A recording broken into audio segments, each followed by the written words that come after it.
On December 1, 2024, the Ophiuchus New Moon occurred. The previous full moon in this constellation was on June 4, 2023. These events activated your Ophiuchan quest, the house where Ophiuchus resides in your 13th sign configuration, is where you can significantly impact your personal evolution or the human collective. Hey there, Truth Seeker. Welcome to the Star Kittens community where we discuss 13 sign astrology.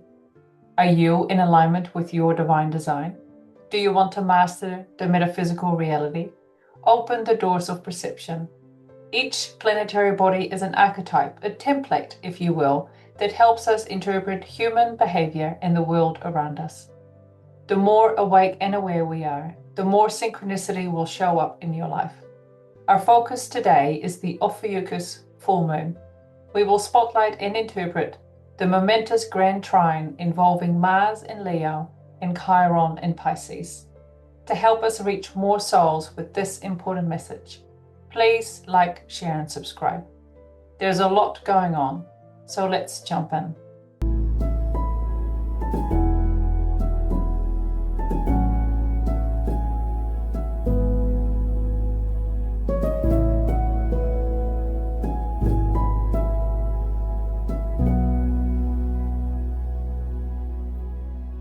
Kia ora, David. Kia ora. I love astrology and numbers, and the fact that this full moon occurs on the 11th day of this month, and it is the 11th reading of the year of this season for us. It's Ophiuchus.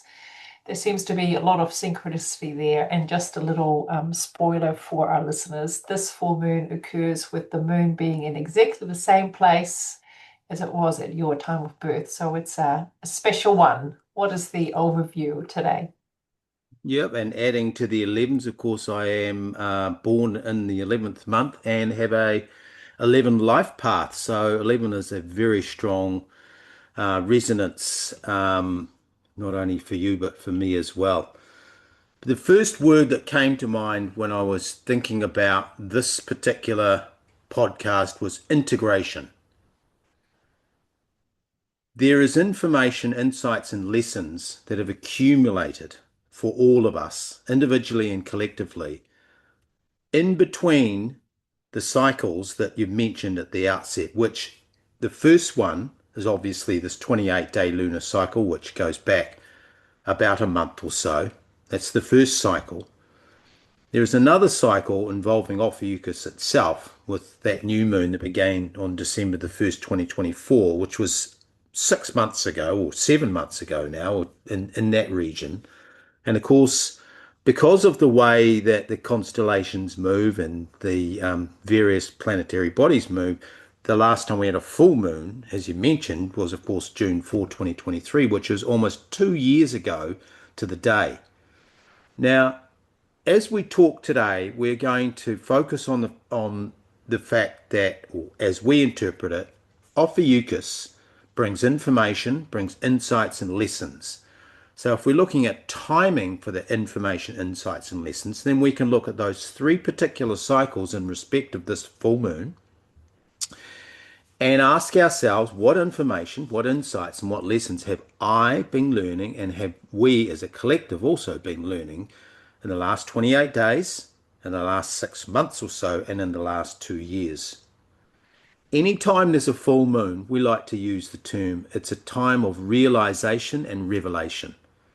It's the culmination of a series of cycles often, not just the lunar cycle itself. This is a time of crescendo, if you like, a symphony coming to its peak. The concentration of various cosmic energies, which are supercharged, of course, because of the Ophiuchan influence. Invariably, therefore, any time we're dealing with Ophiuchan moons, there are strong, clear, loud, and unequivocal messages for us as individuals and for the collective. Ophiuchus, the 13th constellation, therefore, those listening to the 12-sign system will not get the proverbial cosmic memo. Ophiuchus for us is the fifth element, the quintessence and the mystical ether, Aether. In quantum physics, they originally thought that the ether was the medium through which light propagates. Apparently, that theory has now been debunked, quote unquote. But the ether for the quantum physicists is the space-filling substance that transmits electromagnetic waves. Of course, if anyone listens to Dispenza or others who talk about how manifestation works, it is a function of electromagnetism flowing in a waveform. So this ether element is a key part of that manifestation story. In Greek mythology, ether represents both enlightenment and the duality of light and darkness as the basis of creation.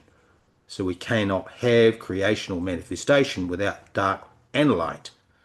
The duality of light and the darkness as the basis for creation. Ether is often depicted as a primordial deity in Greek mythology or cosmology, representing the pure upper air essential for creation. Air, in this case, is the medium for etherical waves. For those that believe in the planes of existence, ether is the physical blueprint and therefore the life force that animates all material life. Thank you. Just for those who have stumbled upon our channel or our podcast and have never really looked into what is 13 sign astrology. So just very, very briefly, we could talk about it for much longer, but the sun does not spend 30 days through each constellation. It's number one. So, for example, if you look at the night sky, you will see that Virgo's constellation itself is very large, and it actually takes the sun around 45 days to go from its first entry into Virgo, and then when it goes out of it into Libra, it's 45 days later. Scorpio, on the other hand, is very short. It's only 7 degrees that it takes 7 days that it takes for the sun to go through there. And then in 13 sign astrology, we then go into Ophiuchus, which takes around 18 days. So from around the 1st of December until the 18th, 19th of December, depending on the year. That's when the sun travels through Ophiuchus, and then the sun goes into Sagittarius. So I just wanted to give those who are new to this concept of Ophiuchus, the 13th sign, that's where it sits. It sits between Scorpio and just before Sagittarius. So how is this Ophiuchan energy, full moon energy, playing out? That's a great explanation and an entree into why Ophiuchus presence is rejected by mainstream astrology, because she upsets that whole 12 sign system, which is based on duality and polarity. So every one of those 12 signs has an opposite, which is supposed to be equal and opposite. So when you start with Aries, the opposite sign is Libra. When you go to Taurus, the opposite sign is Scorpio, and so on as you go through the system. And it's neat and it works and it is easy to digest and understand. But of course, if you introduce that 13th element, or that 13th sign rather, the constellation, and this is where the sun is traveling through, and that is part of the ecliptic, then it upsets that entire system, that entire 12 sign paradigm. And that's why a lot of people, as you've just touched on, don't really grasp the 13 sign system. Because if you were to say to them, well, if you were actually born in the later degrees of Virgo, you might think you're another sign altogether. So it really is a disruptive influence and a disruptive force, and therefore it requires us to make some emotional and mental adjustments and integrations. And this is why I started with the whole idea that Ophiuchus is integration.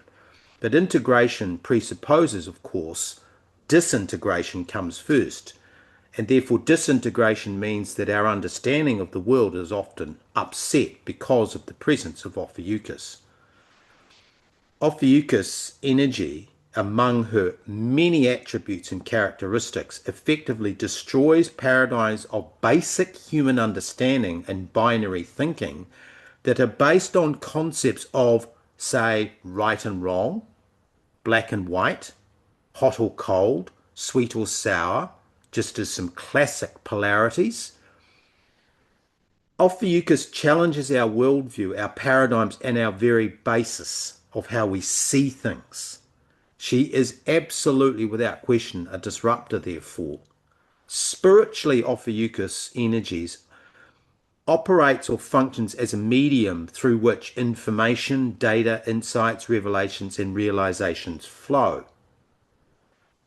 Her energies as ether are therefore unbounded. They are uncontrollable in a sense and therefore very elusive. And this is why the quantum physicists have been grappling with this idea of the ether in the scientific world. And, at one point they accepted the presence of ether, and now they're saying that there is no ether, and yet the scientific community is divided. Well, that's a classic example of how Ophiuchus works. In spiritual contexts, ether is often associated with the subtle, the universal energy or substance that permeates all existence. It's not a physical element like air or water or earth or fire, but rather a force or a field that transcends the material world.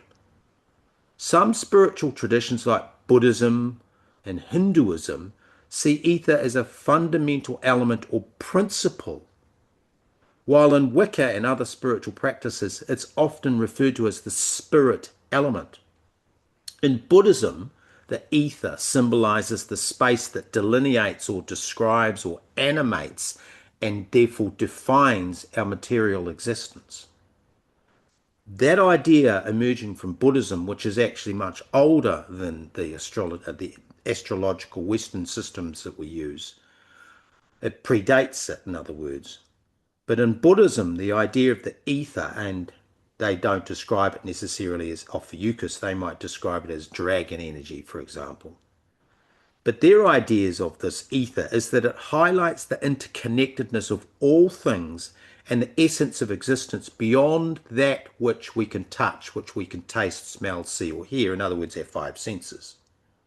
In Hinduism, ether, often referred to as the Akasha in that discipline, is a foundational element linking Brahman, what they call the embodiment of the universe and life force that imbues or inhabits all things, without which there is no life or vitality.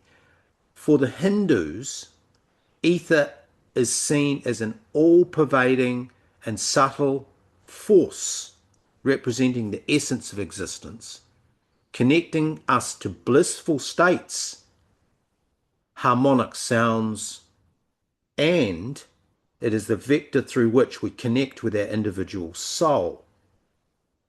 In Wicca and other spiritual practices, ether is viewed as the spirit element, and I touched on that before. The unifying force that connects the other four elements of air, fire, water, and earth. So she is the power behind the pentagram, the integration that makes whole, or the algorithm, if you like, behind the unified theory of existence. If we accept that light is consciousness, it is ether that allows consciousness to become aware of itself. Physicists once argued that ether was the medium through which all light propagated. And as I mentioned, they've gone away from that, and now they're coming back to it as well, which is fascinating too. General spiritual applications of ether, and therefore Ophiuchus, is that she is associated with universal consciousness, intuition, and deep spiritual insight. Ether is the energy of existence itself, the space between things, and the source of profound spiritual understanding. Integration in this context is about assimilation of information, insight, and insights, and building that into an understanding or a knowledge base.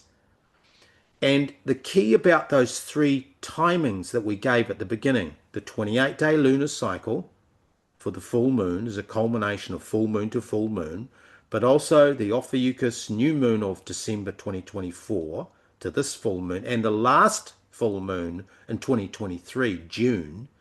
There are three cycles, and through those cycles, this information, insights have been building for us. And now the doors of perception are opening and are made available to us so that we can take advantage of them. It is time at this full moon for us to acknowledge all that we've been accumulating. In fact, this may have been beneath the waking consciousness, but boy, oh boy, it's been there. And now we can incorporate that into our reality. And before we go into the next piece of this, which we'll touch on for every single person listening to this or watching this, you have an Ophiuchus house if you believe in 13 sign astrology. And what we will share next will help you to understand the specific house through which that information, insights, and understanding has been accumulating in the last 28 days, 6 months, and 2 years, through which when you draw your awareness to it, you'll be able to bring that to the surface and integrate that into your reality so that you can boost your evolutionary process.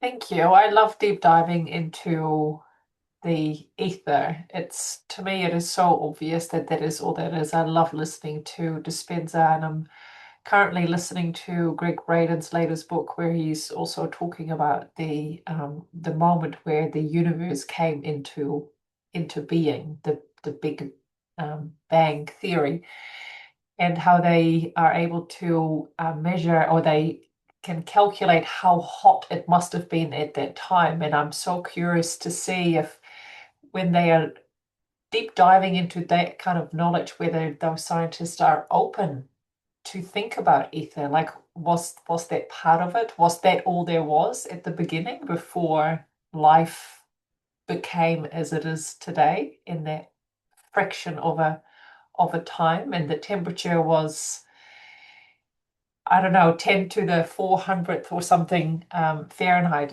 It's numbers that we cannot comprehend.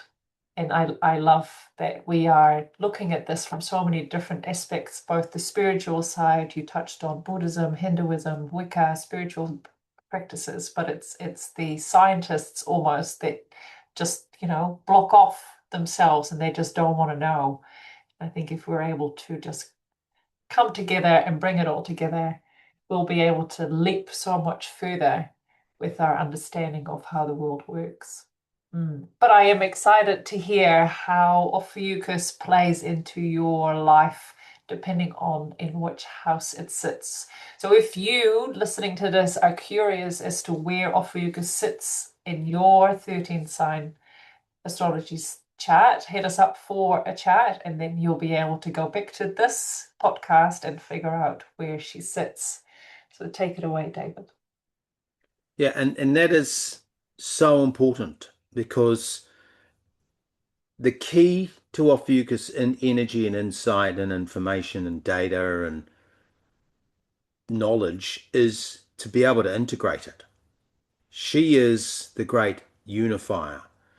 And if you're not sure where Ophiuchus sits, then you're missing an absolutely critical piece of the puzzle to get where, if I turn my attention to that, then I'm going to almost like, it'll be like all your Christmases at once, or the pot of gold at the end of the proverbial rainbow, because there, it is there that you will find incredible knowledge, insights, data.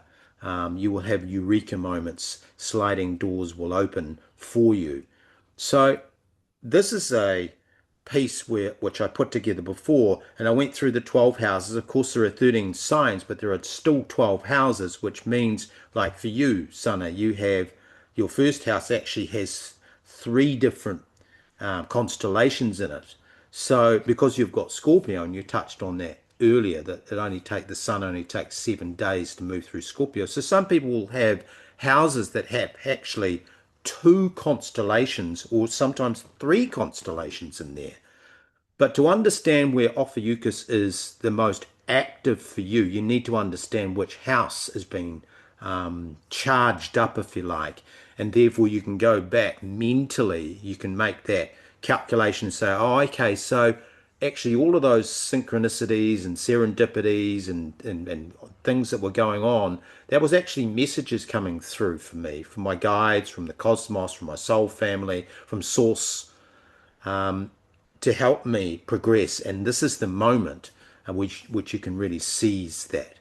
So if your Ophiuchus is in the first house, the issues that you are dealing with are about selfhood, are about presence, your presence in the world and how you project your personality. It's about your authenticity, your personal power, and your sovereignty. Those are all really individual issues. So if it's first house, those things are being brought to the surface. If Ophiuchus is your second house, then the issues to consider, to contemplate, is that of resource management, anything in the physical world.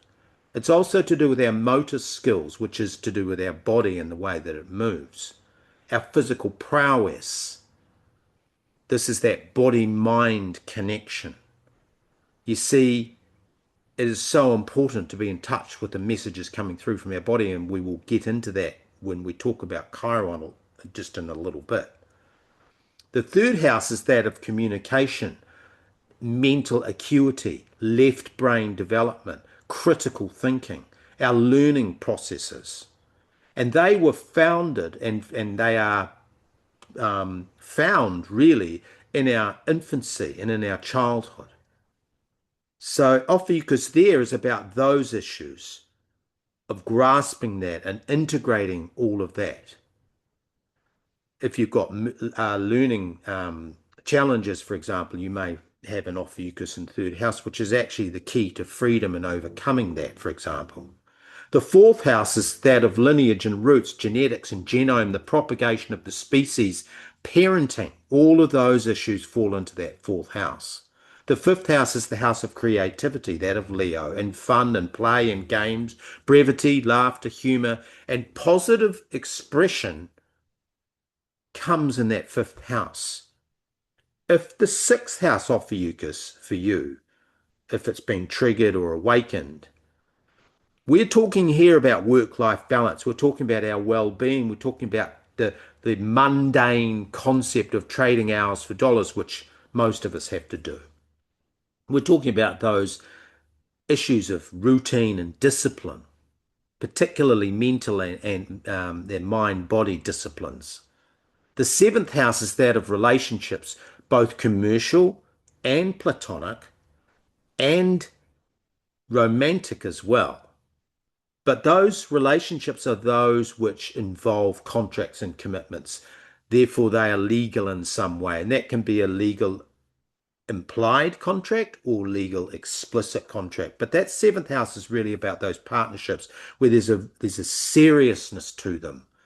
And what I like to say, skin in the game type relationships where there's a lot at stake for both parties. The eighth house is that of entanglements and encumbrances, karmic and temporal. By temporal, we mean of this world, that are secular, that are worldly.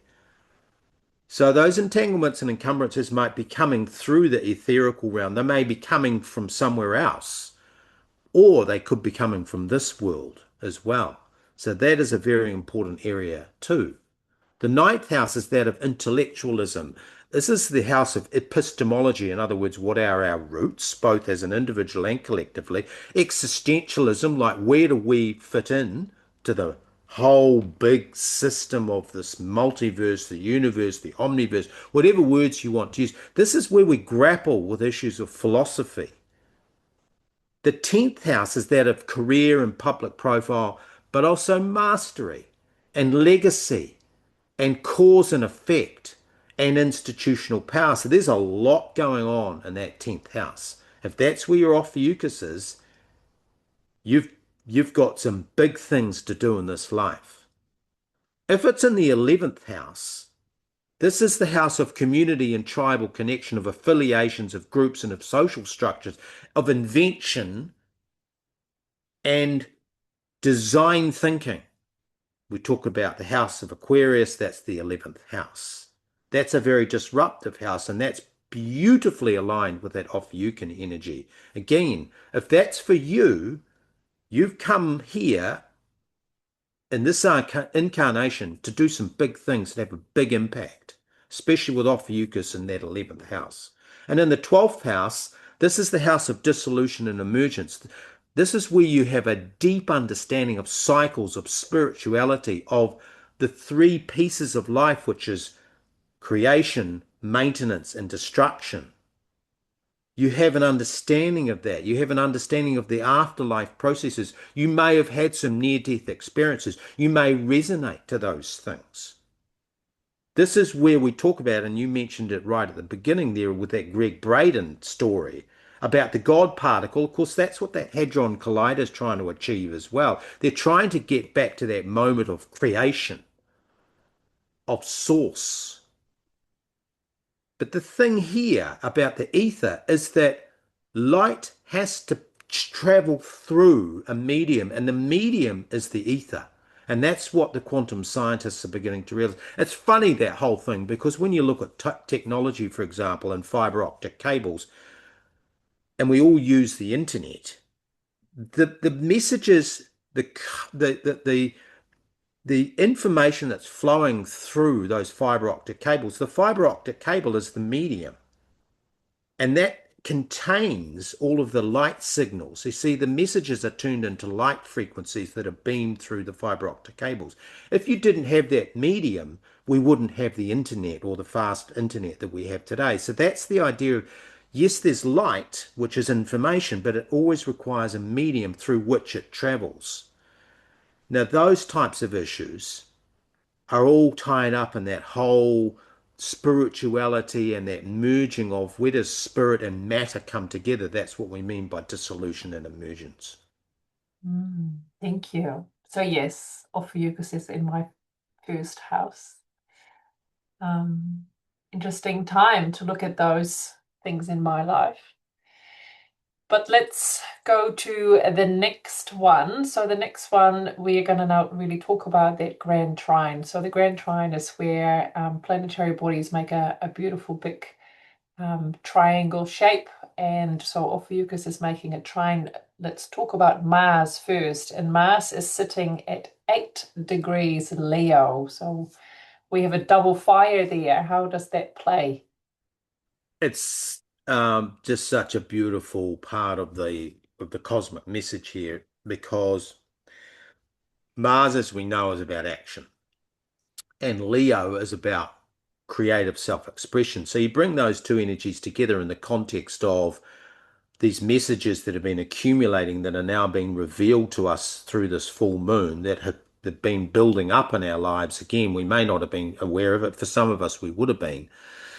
But for some, 28 days, 6 months, and 2 years is the key periods through which you begin this research, and just opening up and even asking your guides and say, what lessons have I been learning that I haven't been made aware of?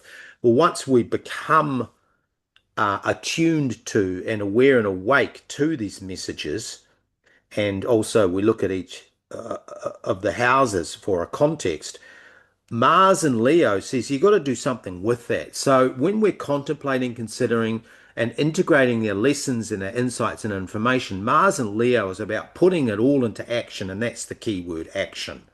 Through trial and error, through simulation and games. You see, Leo is about games, and we've touched on that before.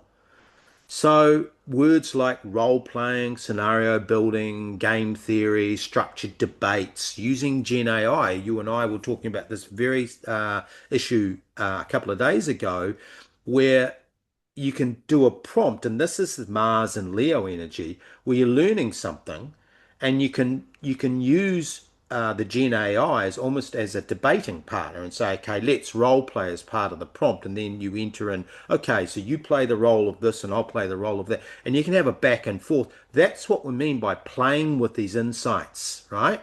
That's a practical tool that you might use in a Mars Leo context. It the the overarching piece here about Mars Leo Ophiuchus in this grand trine is about establishing feedback loops and mechanisms that reinforce our learning. that we can supercharge our adaptive intelligence. We can supercharge our social skills through interaction with either others or, in this case, Gen AIs. And we can also build our social IQ. Of course, Leo is a very social sign. In psychology, adaptive intelligence refers to the ability to successfully adjust and thrive in various real world environments, both individually and collectively. It's about using the knowledge that we've gathered and gained, our skills and our abilities and attributes to learn from experience. So, this isn't a mental exercise, this is experiential. We actually get out there, Mars, and we solve problems using games to do so. Games are such a fantastic. I watch you sometimes with your kids, and there is so much learning. We all know if you have a thriving imagination, often it's because you're quite good at games. So, this adaptive intelligence is the key here. And it's the ability to adapt to change. It's not a single trait, adaptive intelligence, but rather a collection of diverse skills and behaviors that promote survival and well being in a highly dynamic world. Yeah, and I think what just came to me is rolling with the punches, right? You have to almost sidestep if things don't go your way and just keep on trying and doing new things. And it's almost like there's a part of, I don't want to call it a whole generation, but it's kind of like, oh, you're okay. You don't need to win. You just keep doing what you're doing. And there's almost that strive for better, better as a human, better in the sport you choose or the art you want to create. And so many podcasts that I listen to of the spiritual kind is that being creative is what feeds our being, and we need to continue doing that. And whether that is creative with data analysis or creative in the traditional arts sense, where you grab a paintbrush and some paint and put it on a canvas and anything in between, right? And it's so important that we keep on doing that. And sometimes for me, being creative is grabbing my knitting needles and just creating something. And I just make small things because it's such a sense of accomplishment when I finish the beanie and put it on. It's like, I made this. And it's a really good feeling. Mm. So we have spoken about two of the three so far, and Chiron is making a trine with both Mars and Ophiuchus, and Chiron is sitting at the latter stages of Pisces at 34 degrees. So just quickly before I let you go in there, this is another sign that is more than 30 degrees. Pisces, I think, is like 38 degrees. It takes the sun 38 days to go through Pisces, not 30. So just keep that in mind. So Chiron with Mars and Ophiuchus, how can we integrate that? Again, you've just touched on why this is so important to be aligned with the divine design of the cosmos. If Pisces, as you say, is at 30, what was it, 33? It's at 34 degrees. 34, right? So if it's at 34, that means in the traditional 12 sign that Chiron is not in Pisces. So they won't, so this is missed, completely missed. And it is so vital we've talked about integrating information and insights, and I said at the very beginning that if you're in the 12 sign system, you didn't get the cosmic memo. And in fact, this is about accelerating our evolutionary process. And Chiron is grasping and integrating Chiron is so important. And in fact, is one of the most important tasks for us as an evolving soul to firstly comprehend and then to integrate. So we've talked about Chiron before, but for those that haven't heard our interpretation of this very important piece of the astrological puzzle, let's just give a quick overview of where he sits in this, especially at this full moon, but also in the broader astrological mosaic, as we call it, for the 13th sign.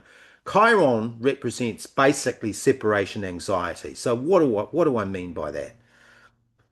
This is linked to our physical experience of the umbilicus being cut at the time of birth. When the umbilicus is cut, it leaves an imprint on us. It leaves an imprint on our physical being, and our physicality is in fact a consciousness. So it remembers. The umbilicus spiritually is a metaphor, or that process when we come in and are born, and as a mother, you'll know this as well. But at that very moment, the umbilicus represents our connection to the source of our existence, i.e., the mother, i.e., in this context, the energies of the ether, which is the mother of creation. So the umbilicus is cut for all of us. This is a human experience that we all go through, and it imprints on us in our physicality. It also imprints on our soul. Now, that creates this existential crisis for us that we're not aware of until we actually begin to talk about it, until we begin to actually examine this process. So, as it's been imprinted as a trauma on our physical body, it manifests as an existential fear of separation, i.e., being cut off from the source of our existence. We are, as humans, unconscious of that pain, and most of us are therefore resistant to loss, or we try to hold on to or hoard what we've got because we fear losing it. This is not a religious channel, but this particular piece is in consciousness, and I'll mention it because it is important. Christ said, "O Father, why hast thou forsaken me?" It's one of the most famous utterances that have ever come out of the whole world of the Bible and Christianity. It's found in, interestingly, the Gospels of Matthew and Mark. It's also the opening line of Psalm 22, a double number. The phrase expresses a deep sense of abandonment and despair, and it really does summarize what Chiron is all about. If you follow or believe in or want to look at Hawkins' map of consciousness, this is way down the bottom. This is what activates this fear of being cut off, is what also activates in us, in our soul, in our emotions, this victim abuser paradigm, where we can play the victim because, oh, I didn't get what I needed out of life, or we can be the abuser on the other side of that, or we can be subject to abuse. This also calibrates this energy to the lower ego self of that deep sense of survival. If we think we are going to be cut off from whatever it is that we believe is sustaining us, then we're going to fight with everything we can to make sure that that doesn't happen. And if we lose that fight, then we can play the victim, hence the map of consciousness. So Ophiuchus here creates awareness of these deep-seated unconscious drives in our life. It animates them and brings them to light so that we can release them consciously. We can reframe our thinking about this important issue, and we can change our behaviors. We can reconnect with source through meditation and mindfulness. That's the Piscean energy. And that's why this is so important. If people are talking about Chiron and Aries, they're saying, well, you just got to go and act, right? Because Aries, as we just mentioned, is the first sign, is the way to push through. You just aggressively push through your deep-seated fears of separation from source. But yet Chiron is a much gentler way. And Chiron in this grand trine with Ophiuchus says, you contemplate that, you meditate and you are mindful of that existential crisis that is in our body, that goes back to the time when the umbilicus was caught, that we didn't understand mentally or emotionally what was going on, but our body interpreted that as being cut off from source, and it is manifest in that whole expression of Christ saying, "O Father, why hast thou forsaken me?" Now, this is also interesting from a humanitarian point of view, from a collective point of view, which is Pisces, because humanity feels often that it has been cut off from source. And this is why we are turning to all sorts of craziness. And the closer we are to the source of our creation, the closer we are to our divine design, the more able we are to activate our adaptive intelligence, which is what we were talking about just previously. The more we will come into alignment with what is actually going on and be able to move through it and flow through it. See, Pisces is flowing, whereas Aries is this aggressive, almost you've got to punch through it. You've got to face up to your fears. You've got to grind your way through. That's a very different energy and a very different experience. So Chiron is absolutely in Pisces, and the subtlety of that is vital once you really let it rest on you. So I don't have to actually force my way through this fear. And it's in all of us. It's in all of us because we all went through that umbilicus being cut experience. So therefore it's called the separation anxiety or the deepest existential fear. And when you deal with it, you will find spiritually that the doors of perception open and everything spirals so much quicker because you've removed one of the greatest impediments to growth. And so it is. And so it is. And so it is. That's right. Thank you. I look forward to reading in the comments how people are practicing their mindfulness. I have just started a new little venture where I've been giving sound baths. And that is, sound is such a beautiful way as well to connect with, we sometimes you can feel the vibrations going in. It's not just an audible thing. So it's sound baths, being out in nature, meditating, sitting still for half an hour or whatever, but also being fully present when you do something. You could be fully present when you're preparing your meal or when you're biking to school or whatever it is. Just be there 100% and don't regret what happened in the morning or worry about what you'll do next week, but just being fully present. If that's all you're able to do at this time. So the full moon, we still have a few days to fully integrate what we've been talking about during this little episode.